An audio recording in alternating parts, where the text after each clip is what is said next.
place du roi. Seigneur Jésus-Christ, tu es le maître de la moisson. Tu nous as aimés avant la fondation du monde. Tu nous as choisis dans ta souveraineté.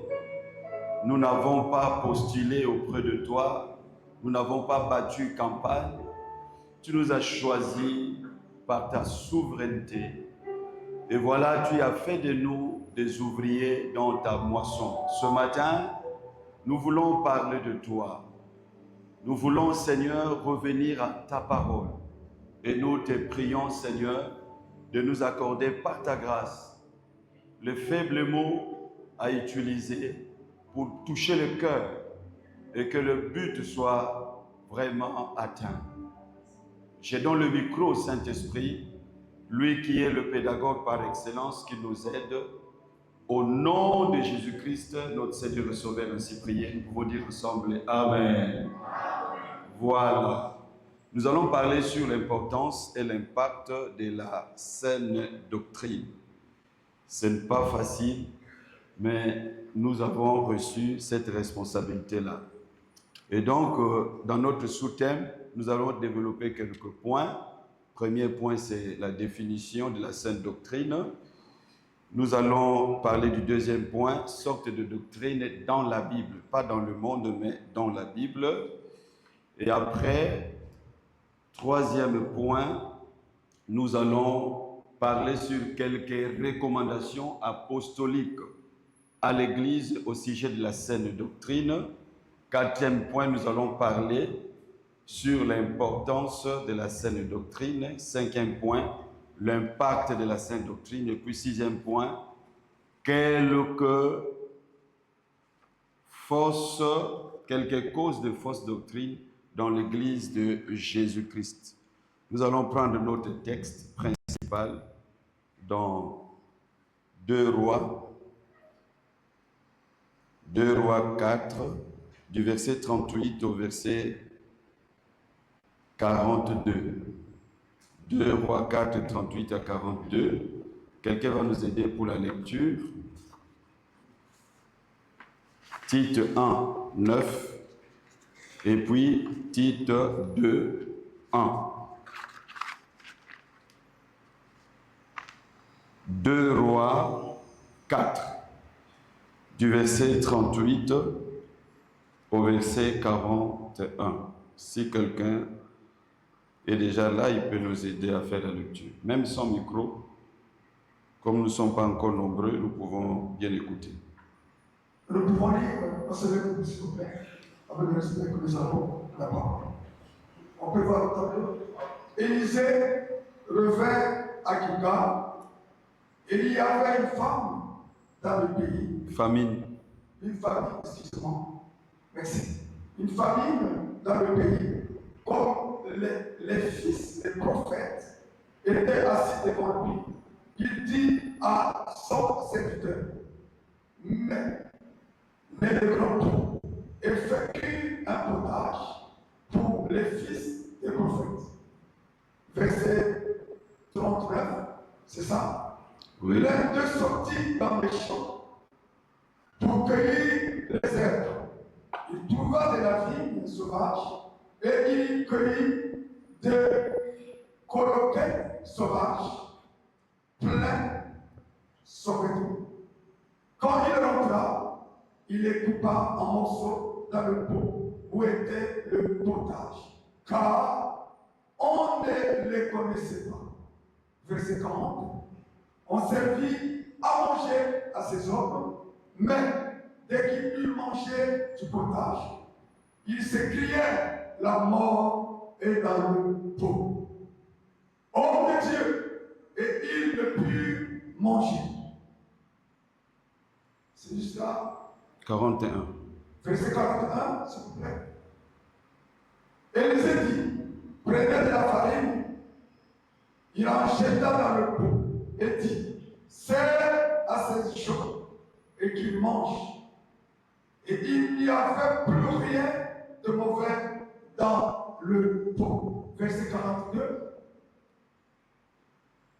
Un homme arriva débat cherchant. Jusqu'au verset 41. Ok, parole du Seigneur. Rapidement, je prends Tite 2, verset 1. Pour toi, dis les choses qui sont conformes à la saine doctrine. Amen. Voilà. Le mot le plus important ici, c'est la saine doctrine. Alors, c'est quoi la saine doctrine? Nous allons d'abord expliquer saine. En tout cas, c'est dans le dictionnaire. C'est dans le dictionnaire, mais c'est tellement beau même à écouter. Ce qui est sain, c'est ce qui est de bonne constitution, ce qui est en bon état, ce qui n'a pas de tare, ce qui contribue à la santé et qui n'a pas de danger. C'est ce qu'on appelle par sain. Vous pouvez prendre le dictionnaire, vous allez voir ce que j'ai dit, se trouve dedans. Donc rien que par la définition de ce mot sain, vous comprenez déjà ce que nous voulons dire. Parlant de la doctrine, c'est un enseignement ou une théorie, un dogme ou bien une philosophie. Une philosophie, c'est ce que nous appelons par doctrine. Dans chaque philosophie, il y a toujours une partie qu'on appelle science, une partie scientifique, c'est-à-dire qui engage la connaissance, et puis il y a une partie art qui engage la pratique. Donc, nous parlons de la saine doctrine comme une philosophie qui est de bonne constitution, comme un enseignement de bonne constitution, en très bon état, qui constitue à la santé. Je peux parler de la santé morale, je peux parler de la santé spirituelle, je peux parler de la santé physique, et qui ne représente aucun danger. Voilà s'il faut définir la saine doctrine.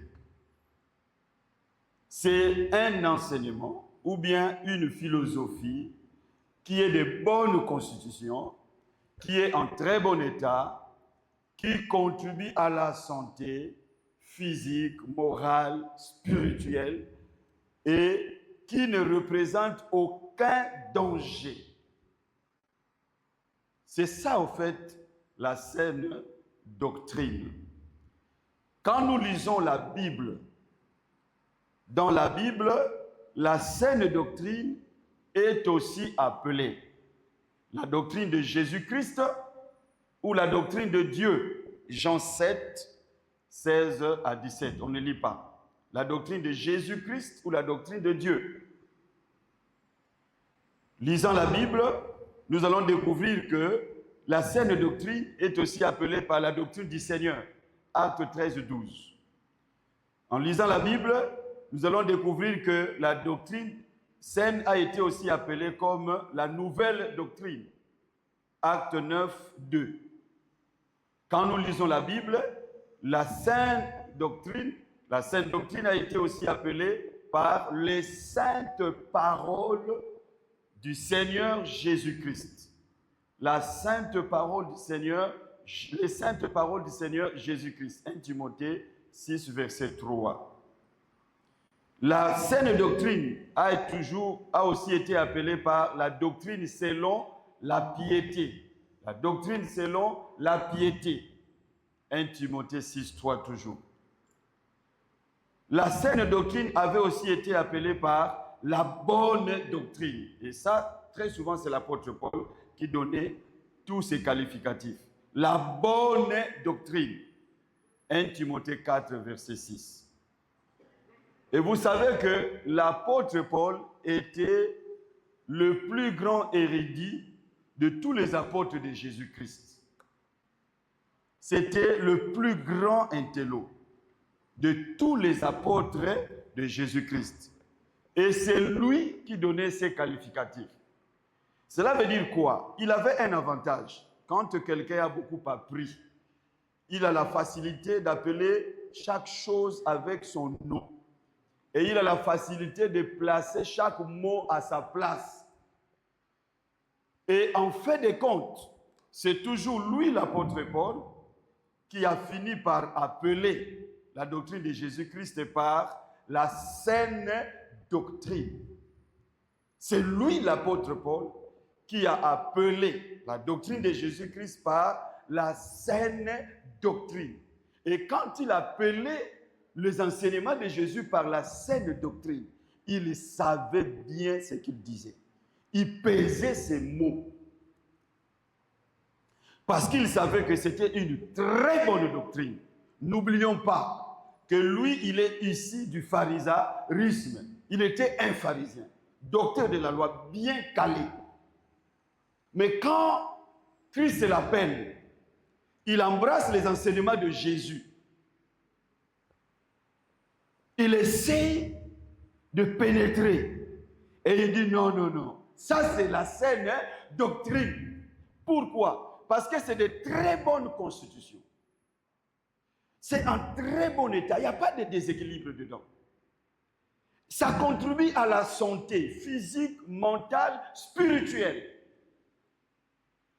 Et ensuite, ça ne représente aucun danger. Aucun danger. Je peux seulement prendre un exemple. Prenez seulement le bouddhisme. Nous savons que déjà c'est faux. Mais quand quelqu'un dans le Ngunza, vous pouvez remarquer que c'est comme s'il a des problèmes mentaux. Ce n'est pas la sainte doctrine. La sainte doctrine ne rend pas les gens comme ça. Prenez les gens qui sont dans l'occultisme. Regardons ce qu'ils font. On les envoie parfois faire des rapports sexuels avec des enfants, avec des vieux, des trucs qui ne sont même pas bien, qui ne sont pas conformes à la bienséance, qui ne sont pas louables. Mais on les envoie le faire quand même. Mais dans la sainte doctrine, vous ne trouverez pas ces choses-là. C'est pourquoi j'insiste beaucoup sur la définition. Et je dis que c'est un érudit qui a donné cette définition. C'est l'apôtre Paul qui utilisait le terme saine doctrine. Faites vos recherches dans la Bible, vous allez voir, c'est lui.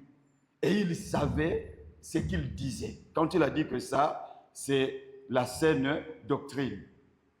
1 Timothée 1, 10, c'est l'apôtre Paul qui a utilisé le terme saine doctrine. 2 Timothée 4, 3, c'est toujours lui. Tite 1, le verset 9, c'est toujours lui.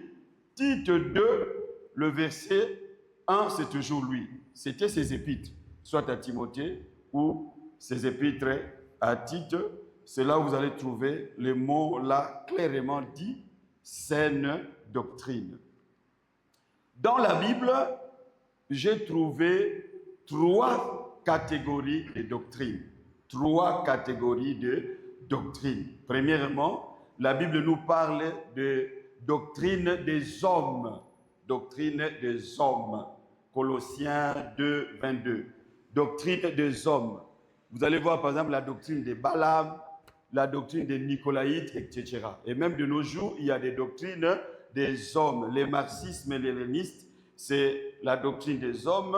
Le communisme, c'est la doctrine des hommes. La démocratie, etc. sont des doctrines des hommes. Nous avons aussi des doctrines des démons. 1 Timothée 4, 1. Les doctrines des hommes tirent leur origine de l'intelligence et de la sagesse de l'homme. Bien sûr, pour donner des solutions aux problèmes que les hommes rencontrent sur la terre. J'utilise un français terre à terre. Les doctrines des démons tirent leur origine du diable. Tirent leur origine du diable. Et vous savez très bien que c'est pour mettre l'homme en contradiction avec Dieu. C'est pour mettre l'homme en aversion contre Dieu. Et toutes ces doctrines des démons, tout comme les doctrines des hommes, sont appelées presque de fausses doctrines. Parce qu'elles sont terrestres, charnelles, diaboliques. Selon Jacques 3, 15.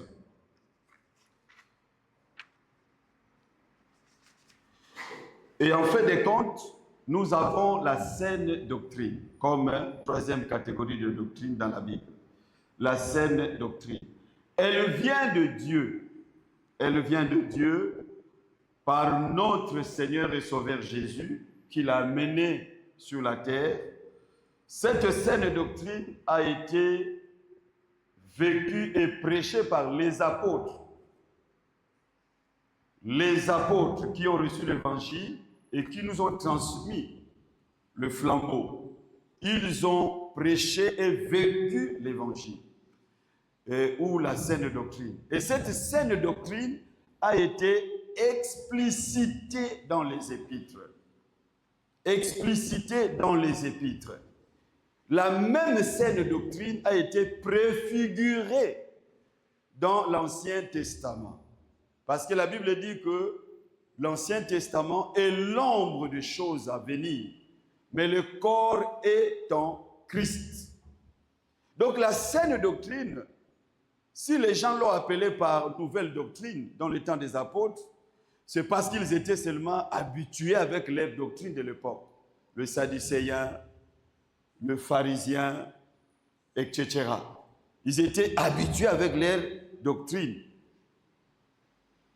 Ils étaient habitués avec ça. Quand Jésus-Christ apporte ses enseignements, pour eux, c'était nouveau. Mais au fait, la doctrine de Jésus-Christ a été préfigurée dans l'Ancien Testament.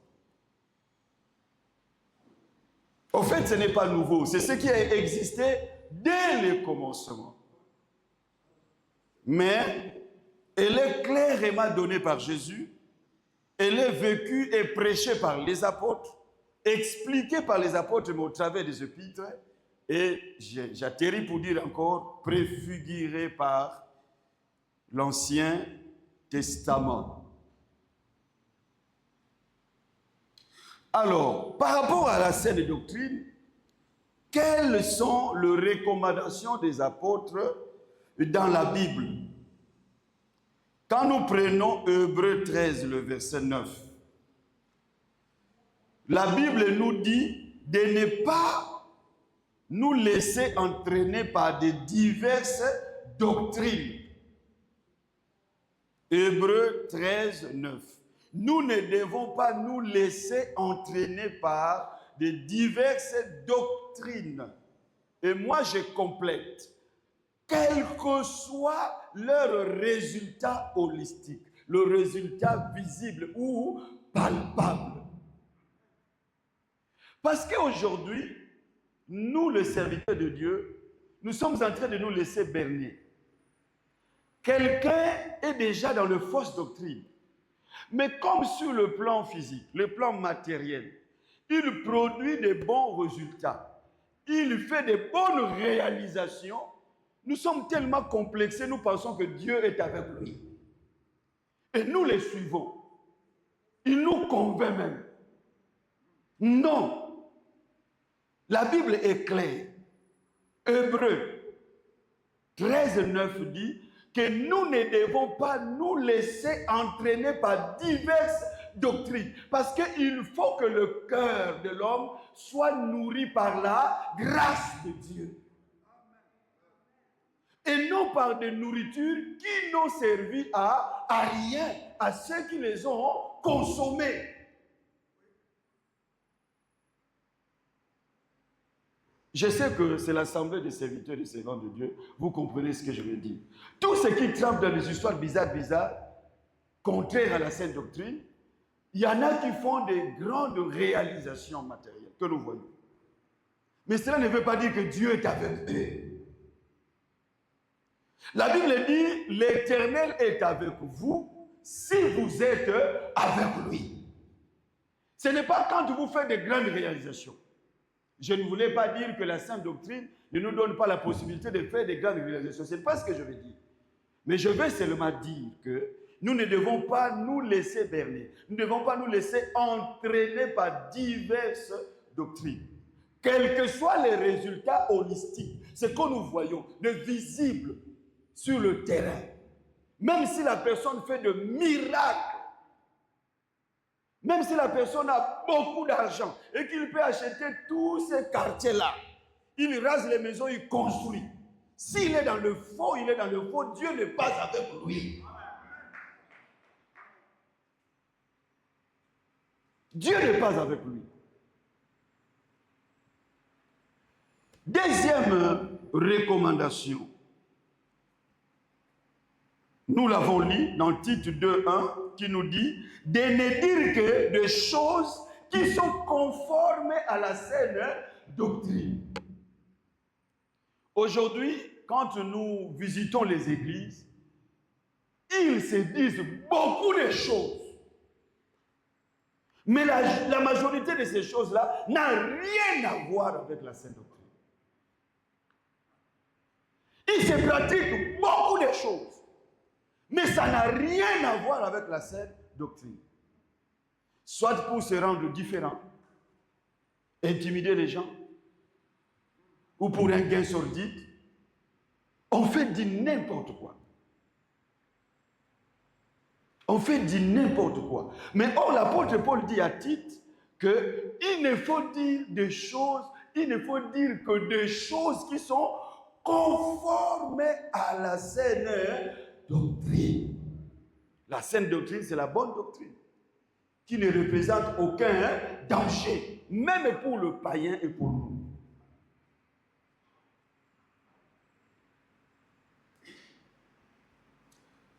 La troisième recommandation, c'est 1 Timothée 1:3 qui dit « Ne pas enseigner d'autres doctrines ». Ne pas enseigner d'autres doctrines. Je m'adresse aux serviteurs, aux servantes de Dieu, ou alors le serviteur du Seigneur Jésus-Christ, les servantes du Seigneur Jésus-Christ, que nous ne devons pas enseigner d'autres doctrines. Chers amis, il y a des doctrines de démons qui sont enseignées dans les églises. Et peut-être vous le savez mieux que moi. On assiste à des choses très compliquées. Et pourtant, c'est facile à comprendre. Mais dommage que les hommes de Dieu se laissent entraîner. Il y a des gens aujourd'hui pour faire des miracles. Ils vont acheter des choses, des parfums, des poudres, depuis l'Inde. Des huiles bizarres et ça vient. Ça vient de l'Inde. Si encore ça vient d'Israël, je peux dire, bon, si lui, je le comprends. Parce que ça vient d'Israël. Mais même de l'Inde, c'est clair. Vous irez dans les églises, il y a des endroits où ils mettent de bassines d'eau, ils mettent de poudre, du parfum dedans et ils boivent.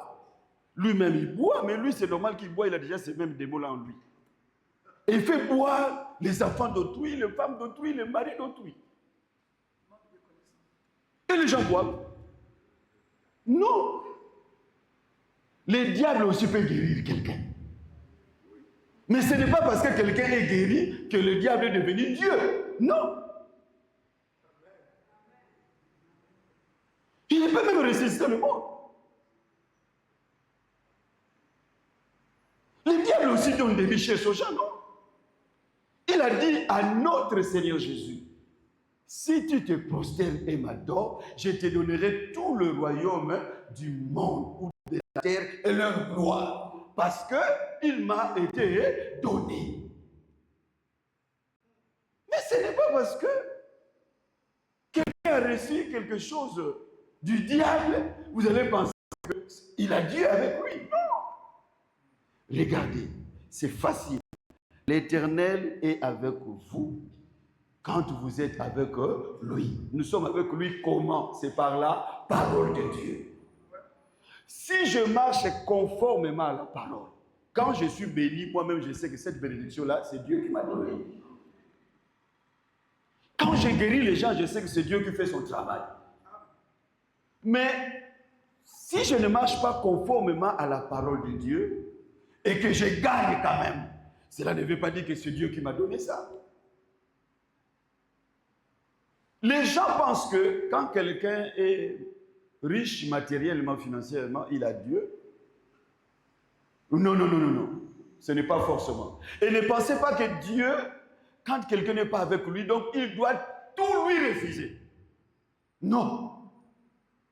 Ce n'est pas parce que quelqu'un ne marche pas avec Dieu qu'il ne peut pas avoir de belles voitures, qu'il ne peut pas construire, qu'il ne peut pas faire certains exploits dans certains domaines de la vie. Dieu n'est pas tellement méchant jusqu'à ce point. Mais le plus grand problème, est-ce que je marche selon sa parole ou pas? Si je ne marche pas selon la parole de Dieu, même si je suis promis là où je travaille, cela ne veut pas dire que j'irai au ciel. De toutes les façons, nous sommes là des hommes de Dieu. Nous faisons beaucoup de délivrances et de guérisons dans nos églises. Mais cela ne veut pas dire que les gens qui bénéficient de ces guérisons et délivrances, là, ils sont forcément des enfants de Dieu. Il y a même des sorciers, mais nous arrivons à chasser les démons dans leur vie, de guérir des maladies graves, de débloquer des difficultés qu'ils ont. Nous prions au nom de Jésus et ils sont guéris. Cela ne veut pas dire qu'ils sont forcément déjà des enfants de Dieu. C'est pour dire, si lui, Dieu, est capable de lever le soleil au profit de justes et de méchants, il fait tomber la pluie au profit de tout le monde, sans aucune exception. Alors, qu'est-ce que vous pensez? Dieu, il est bon. Dieu, il est bon. Mais la Bible dit que nous ne devons pas enseigner d'autres doctrines, quelle que soit la motivation qui nous anime. N'enseignons pas d'autres doctrines. Enseignons la doctrine de Jésus-Christ. Et je vous assure, on n'est pas obligé de faire des faussetés pour gagner le bien matériel. Non. Je me souviens de la parole de Dieu à l'ange de l'église de Philadelphie. Il a dit quoi? Puisque tu as gardé ma parole et que tu n'as pas renié mon nom, voici je mets devant toi une porte ouverte que personne ne pourra fermer. Il va plus loin. Il dit même, je te donnerai ceux de la synagogue de Satan. Les raisons qu'il a données, parce que tu as gardé ma parole et que tu n'as pas renié mon nom. Aujourd'hui, les gens pensent que pour drainer de foule, il faut toujours compromettre. Non. Christ lui-même était un homme de foule. Des foules les suivaient. Jusqu'à nourrir 5000 hommes, sans compter les femmes et les enfants. Donc vous pouvez aller à 15 000 ou plus.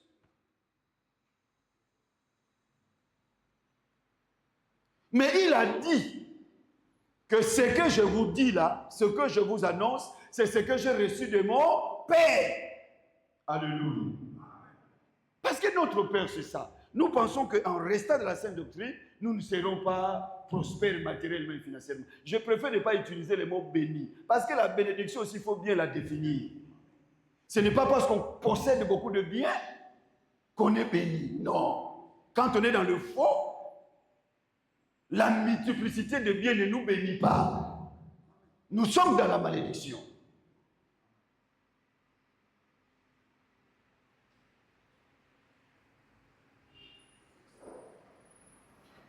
On n'est pas obligé d'être dans le faux pour drainer de fous. Non, non, non. Jésus a dit, je vous annonce le parole de mon Père. Mais ces paroles-là ont fait que les foules les suivent et les pressent. On n'est pas obligé de tremper dans le faux pour opérer de miracles, guérir les malades ou prophétiser. On n'est pas obligé. On n'est pas obligé. C'est Dieu qui donne les dons par le Saint-Esprit. Sauf quand on a des ambitions personnelles. Mais si on veut accomplir la mission que le Seigneur Jésus nous a donnée, je pense que nous allons nous référer à David. David avait quelle armure, quel équipement pour combattre Goliath? Il avait ses 5 cailloux, il avait sa lance. Et il a donné la victoire à tout Israël avec son armure là. Quand Salomon lui a dit, quand le roi lui a dit, prends mon armure, que Dieu soit avec toi, va. Il a essayé de bouger, il dit, je ne suis pas accoutumé.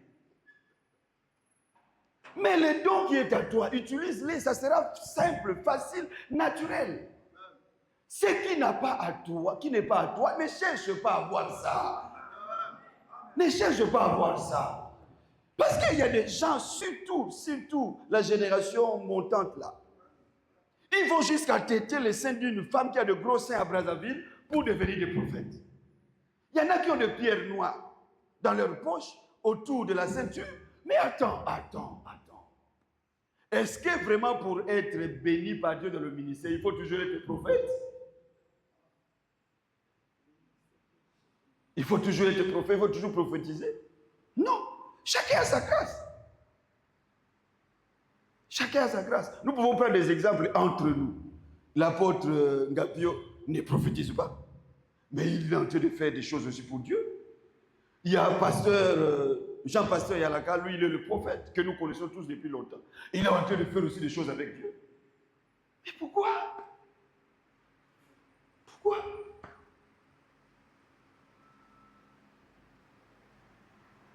Ce que Dieu t'a donné, tu t'en serviras facilement, naturellement, même si c'est un don spirituel. Comme il t'a donné ça, ça sera lié à ta nature et tu seras très à l'aise quand tu vas travailler avec Dieu. Alléluia. Alléluia. Je vous ai dit que poser la base sur le retour à la parole, l'importance et l'impact de la sainte doctrine, c'est un grand devoir, mais on est obligé de le faire. L'importance de la sainte doctrine, c'est pour accomplir la mission de Jésus-Christ dans la fidélité. Nous savons que c'est lui qui est venu pour sauver le monde. Il est monté jusqu'à la croix et la Bible dit qu'il est remonté au ciel et il a fait des dons aux hommes. Aux uns, il a donné comme apôtres, aux autres, évangélistes, aux autres, pasteurs, docteurs, etc. Pour le perfectionnement des saints, pour l'édification de l'Église corps du Christ. Donc, il a fait sa part et il nous a légué la responsabilité de faire la suite et d'aller avec jusqu'à la fin. Si nous voulons continuer dans la fidélité et la mission que Jésus-Christ nous a donnée, nous devons rester dans la saine doctrine. Sinon, nous allons faire autre chose. Nous allons faire autre chose. On ne peut pas vouloir d'une chose avec son contraire en même temps. On ne peut pas faire autre chose avec son contraire en même temps. C'est Jésus qui nous appelle, il nous envoie. Maintenant, quand nous avons besoin d'argent ou de la puissance, nous devons aller consulter le diable. Mais attends. C'est lui qui nous appelle. C'est lui qui nous envoie. Il connaît toutes les difficultés que nous avons sur la terre. Mais maintenant, pour avoir la puissance de faire le travail, là, il faut aller chez son ennemi. Est-ce que c'est cohérent? Pour avoir la provision de la vision, il faut aller chez l'ennemi. Est-ce que c'est cohérent? Mes chers amis, un jour, j'ai enseigné dans une conférence à Luanda. Ça a failli me coûter la vie. C'est eux-mêmes qui m'ont donné les sous-thèmes. Comment reconnaître un vrai serviteur de Dieu? C'est eux-mêmes. Qu'est-ce que je voulais dire? C'est eux-mêmes. C'est eux-mêmes. Comment reconnaître eux-mêmes? Mais c'est une question facile, non? On les reconnaît par leurs fruits. C'est facile. Même quelqu'un qui a subi les affermissements, il peut déjà donner la réponse. J'ai dit, mais le fruit quoi? J'ai dit, je n'irai pas loin. Le fruit digne de la repentance. Le fruit digne de la repentance. Et je suis allé tomber sur l'histoire de bœufs qui tiraient l'arche de Dieu posée sur un char neuf. Juste pour intimider les gens, pour dire que c'est nouveau. Mais ce sont de bœufs qui sont en train de tirer l'arche. Alors que l'arche devrait se déplacer sur les épaules des sacrificateurs. Dûment consacrés. Mais ce sont de bœufs qui tiraient ça. Et ça posait problème. Le bœuf ne connaît pas que ça c'est le trou. Lui, il continue. Et l'arche arrive là. Ouza. Innocent Moé, il vient toucher, il est mort. C'est là où je dis qu'aujourd'hui, là, les problèmes à l'église, les gens meurent parce que ce sont des hommes animaux. Parce que dans la Bible, on nous parle des hommes animaux. Des hommes qui sont inconvertis, mais ce sont eux qui sont en train de tirer l'âge. Mutu abongoli mutema te, mais amati déjà awazoteya. Na kindumba nyonso, na escroquerie nyonso azoteya. Tama moni nguya nzambe zate, il va faire quoi? Il va aller chercher. C'est le féticheur. C'est tout.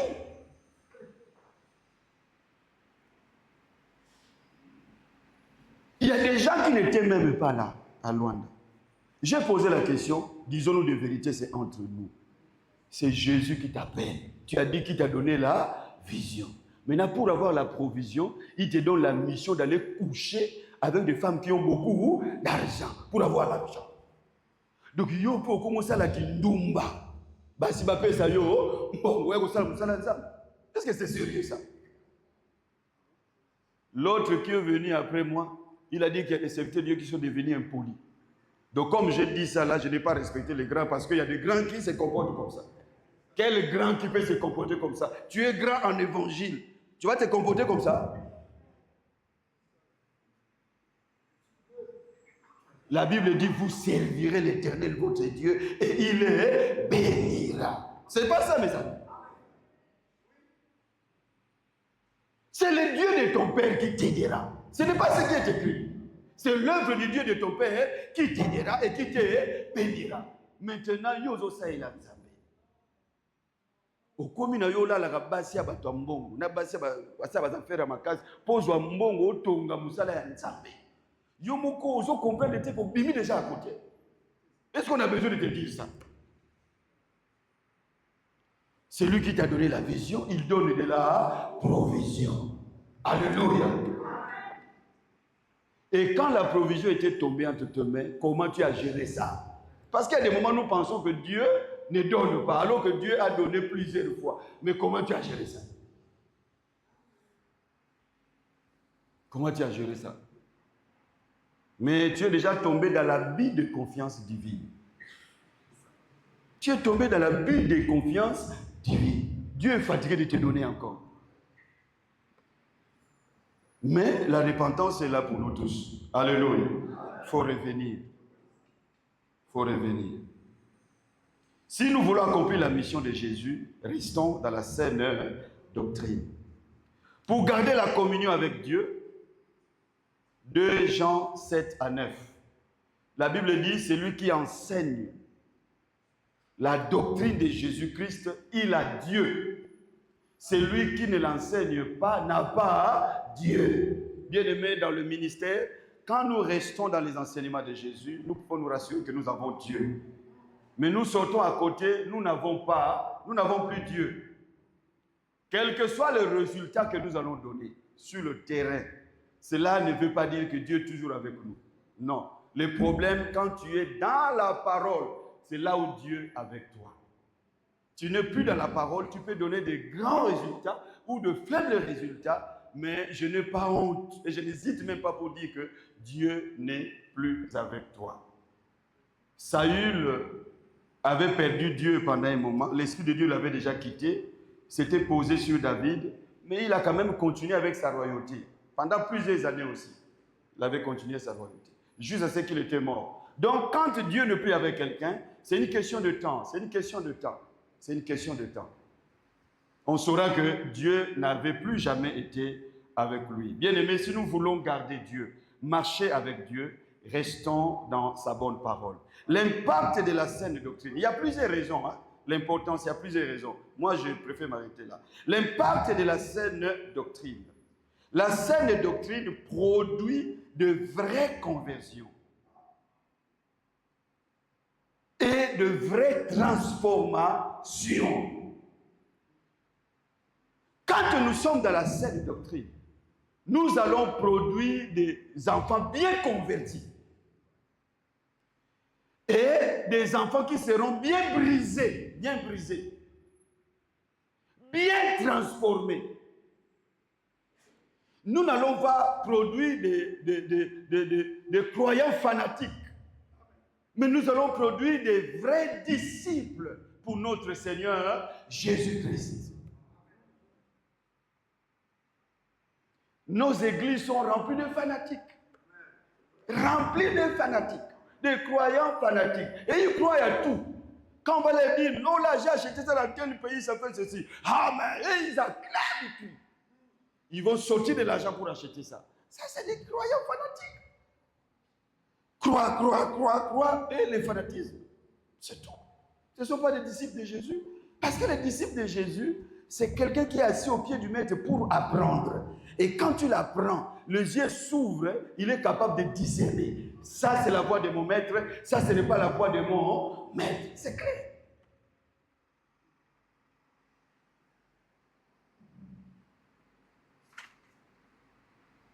Le vrai brisement se trouve dans la saine doctrine. Mes chers amis, faisons la différence. Moi, j'ai reçu l'évangile dans les églises de réveil en 88. Voyez notre époque là jusqu'aujourd'hui. C'est différent. Même les amis de 90 jusqu'en 2000, c'est différent. Mais voyons des serviteurs que nous avons aujourd'hui là. C'est-à-dire, même le brisement, il n'y en a pas. Tu ne sais pas si ce sont des chrétiens d'abord, des disciples de Jésus, ou bien des païens, mais en train de tenir la Bible et de prêcher la parole. Tu ne sais pas. On a beaucoup de cristaux païens ici, à la chair. Des cristaux païens. Et ce sont des gens qui sont prêts à tout. J'appelle ça le royaume des crabes. Vous savez, les crabes n'ont pas de direction fixe à suivre. Ça dépend des circonstances et de temps. Le crabe, il est comme ça. Là. Si le danger vient par derrière, il va devant. Si le danger vient par devant, il ne peut pas tourner, il va directement derrière. Si le danger vient par la main gauche, il va à droite. Si le danger vient par ici, il va là-bas. Donc, mais attends. On n'a pas de loi, on n'a pas de valeur à suivre. Ça, c'est quel royaume, ça?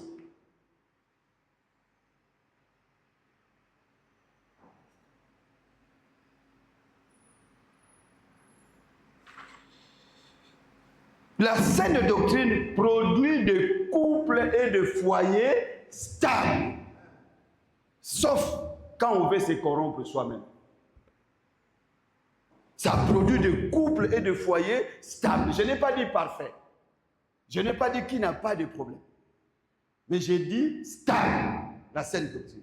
Sauf si on veut soi-même se corrompre. Parce que même dans le groupe de Jésus qui n'avait que 12 disciples, enfin, il y a eu un fils de la perdition. Parce qu'il a voulu se perdre.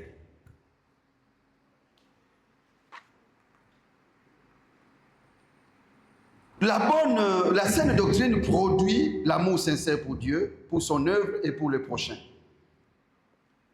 La saine doctrine produit ou reproduit l'unité du corps de Christ. Avec la même foi, le même amour, le même esprit.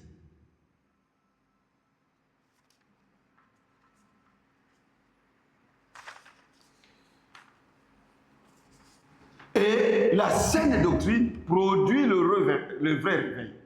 Parce que là où il y a la saine doctrine, le Saint-Esprit est libre d'agir et de se manifester puissamment. Ça, c'est l'impact. Maintenant, je vais donner quelques causes de fausses doctrines. C'est là où nous allons nous asseoir sur les textes de base que nous avons lus dans 2 Rois 4, 38 à 41.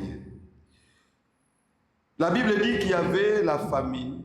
Dans quelle ville? Quelle ville, si nous sommes ensemble? Il y avait la famine où? Hein? C'est un texte que nous connaissons, non? Élisée revint à Gilgal. Il y avait une famine dans le pays. Il y avait la famine. La famine là peut être spirituelle.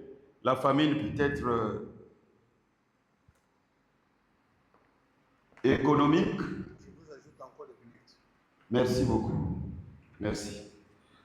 Je crois que 5 minutes me suffiront. Merci. Il y avait la famine. Et vous savez, quand tu as la famine, les gens se cherchent. Les gens cherchent. Mais Élisée était là, avec le fils du prophète. Il fallait qu'il mange. Ils ont préparé un potage qu'ils devaient manger. Je n'ai pas lu là où on avait dit qu'ils avaient besoin de coloquettes, soit naturelles ou sauvages. Je n'ai pas lu ça. Mais l'un des fils des prophètes est allé dans les champs, dans la forêt.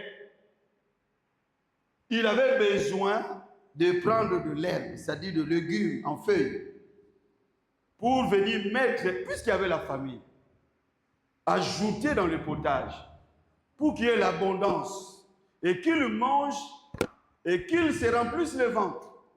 Parce qu'il y avait la famille dans le pays. Peut-être qu'il s'était dit que c'est bon pour le faire, c'est bon, on va résister pendant longtemps quand on mange ça.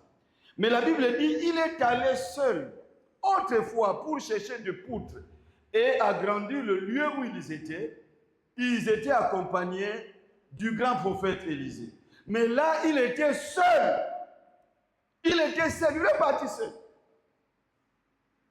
Ne connaissant pas bien la forêt, ne pouvait pas faire la différence entre des coloquintes sauvages et naturelles. La Bible dit il est allé prendre des coloquintes sauvages. Et il arrive, rempli de bonne volonté. Il nettoie, il coupe, il le met dans le potage. Ils ont préparé. C'est l'heure de manger. Ils se sont partagés. Quand ils mangeaient, il y en a qui ont crié la mort dans le pot. La mort dans le pot. La mort dans le pot. Et aujourd'hui, si nous voyons bien l'église, nous allons comprendre qu'il y a vraiment la mort dans le pot. Il y a la mort dans le pot. Pourquoi? Parce que quelqu'un est parti dans la forêt chercher du coloquinte. Mais quand on ne connaît pas la forêt, il faut trouver un guide de la forêt. Alléluia. Et le guide de la forêt par excellence, c'est le Saint-Esprit. N'entrez pas dans la Bible. Touchez des choses que vous ne maîtrisez pas sans l'aide du Saint-Esprit. Ou encore sans l'aide d'un aîné dans la foi. C'est pourquoi le ministère de Melchisedec, il faut faire très attention. Vous devez quand même être coaché. Ce que tu es en train de faire, il y a des gens qui ont fait ça pendant longtemps. Ils en savent quelque chose. Ils peuvent orienter.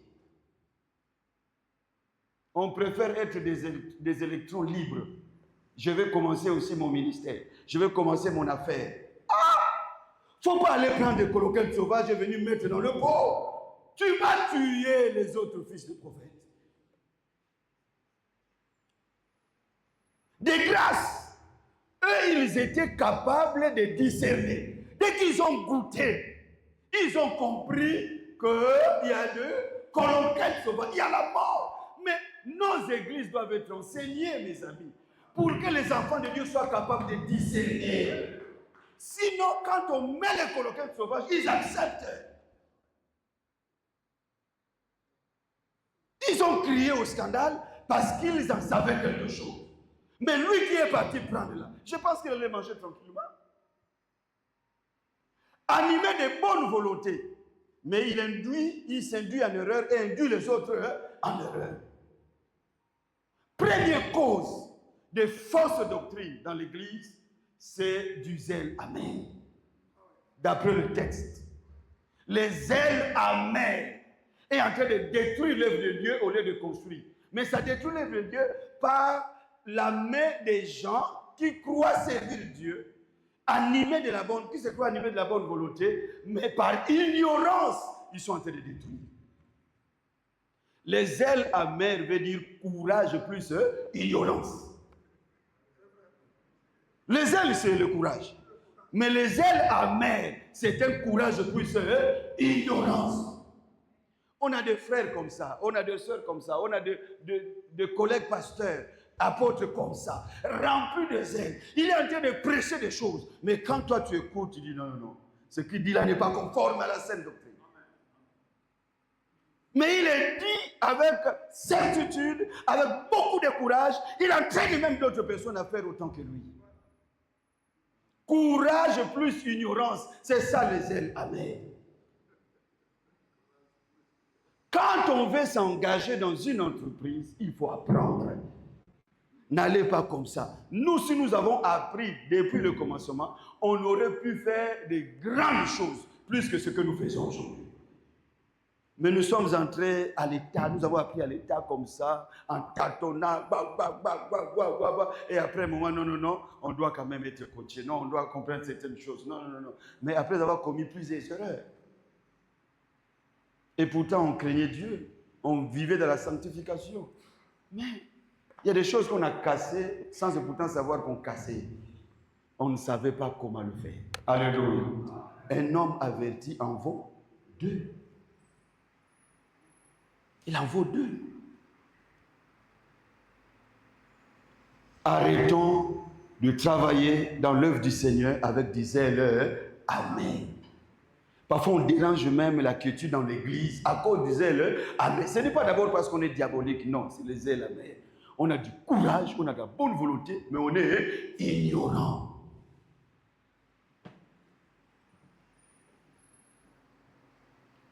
On est ignorant. Autre chose qui aurait poussé le jeune à aller ramasser du colocante sauvage, c'est peut-être de la vaine gloire. Il voulait paraître différent des autres. Il voulait qu'on parle de lui, que c'est grâce à lui. La vaine gloire, la vaine gloire. J'ai vu quelqu'un me dire, ah papa Yoran, chercher la grandeur, c'est difficile dans le ministère. Je lui ai posé la question, qui t'a dit qu'on cherchait la grandeur dans le ministère? Dans le ministère, on sert Dieu. Alléluia. On sert Dieu. Parce que la grandeur ne vient ni de l'Orient, ni de l'Occident, ça vient de l'Éternel. Quand tu sers Dieu fidèlement, il va t'élever. C'est lui qui va t'élever. Si tu cherches ça, tu vas te connaître la tête. Et là où je vous parle, cet ami-là est déjà mort. Parce qu'il ne m'a pas écouté. On ne cherche pas la grandeur. Est-ce que quand un enfant naît, il a besoin de chercher à devenir grand? Plus qu'il dormira, il se réveillera, il grandira. Mais il doit manger. Il doit manger, on doit l'éduquer, il doit faire certains exercices physiques pour que la croissance soit équilibrée. Est-ce que vous me comprenez? On n'a pas besoin de chercher la grandeur. Suis ton parcours normalement. Tu arriveras là où les autres sont déjà arrivés. Alléluia. Pas de concurrence. Et ils ont commencé, ils avancent, toi aussi. S'ils marchent bien, suis leur pas.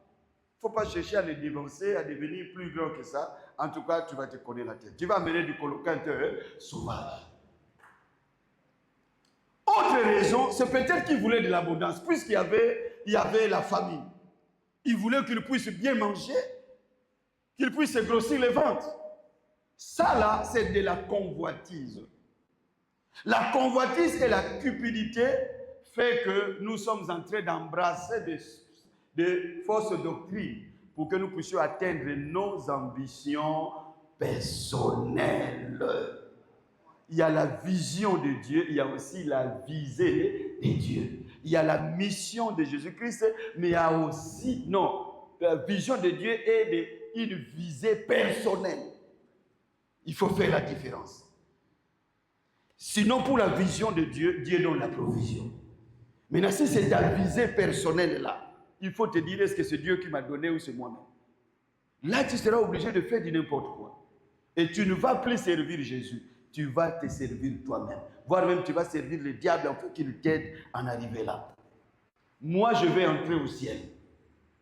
Je vais entrer au ciel. Avec une grande église en termes de nombre ou une petite église, mais je vais entrer au ciel. Avec beaucoup de richesses matérielles ou financières, ou sans ça, mais je vais entrer au ciel. Alors je veille sur moi. Je veille sur l'enseignement. Je veille sur ma façon de travailler. Je suis sincère dans ce que je dis. La convoitise et la cupidité nous poussent à entrer dans la forêt sans guide de la forêt. Aller prendre ce que nous voulons prendre et venir mettre là. Et les ignorants vont dire que ça c'est Dieu. C'est la gloire de Dieu, c'est la puissance de Dieu. Que Dieu te bénisse. Ce n'est pas parce que les hommes disent que Dieu te bénisse que tu es certainement béni quand tu es dans le faux. Non! Non! Recherchons beaucoup plus l'approbation de Dieu. Alléluia! Beaucoup plus l'approbation de Dieu. Je sais que quand Dieu t'éprouve, il touche aussi à certains cœurs sur la terre de t'approuver aussi. Ils vont t'accepter. Quand Dieu t'approuve, les hommes aussi vont t'approuver.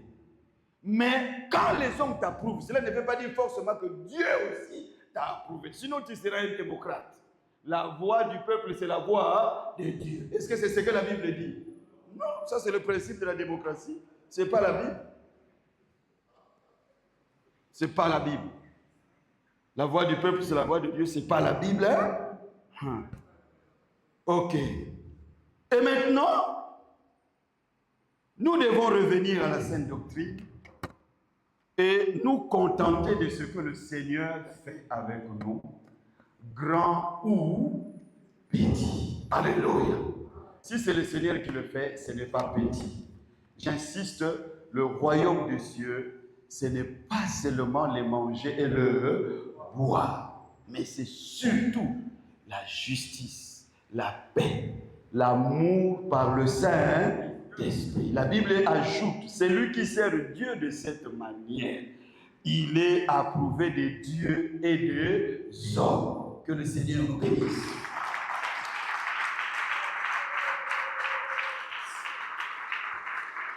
Merci beaucoup, le docteur Laurent Richer. Merci une fois de plus. Alors, nous savons que nous avons deux orateurs. Avant que